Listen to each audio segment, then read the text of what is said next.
అన్నా నాకు ఆ గాలిపటం ఇవ్వండి. గాలిపటం కావాలా? అవునన్నా. ఇదిగో.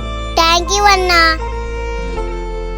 అన్నా అన్నా నాకు ఆ గాలిపటం ఇవ్వండి అన్నా. ఇవ్వు. హే ఆగు. అసలు ఆ పాప గాలిపటంతో ఏం చేస్తుంది? వెళ్ళి చూద్దాం. హే పాప ఆగు. ఎందుకు నువ్వు అందరితో గాలిపటాలు అడుగుతున్నావు? పక్షుల కోసం అన్నా. పక్షుల కోసమా? ఒకరోజు మీ గాలిపటం వల్ల పక్షుల ప్రాణం పోయినాయన్నా. ఏంటి? అదే మీ వల్ల ప్రతి సంవత్సరం ఎన్నో పక్షులు చనిపోతాయన్నా. కానీ మీకు అలాంటి బాధ లేదు. అందుకే గాలిపటం లాక్కుంటున్నా. ఏ పక్షి ప్రాణాలు పోకూడదని. సారీ తల్లి, ఈ రోజు నుండి ఏ దారంతోనూ గాలిపటం ఎగరేను. తప్పకుండా వీడియో లైక్ చేసి పక్షుల్ని కాపాడండి.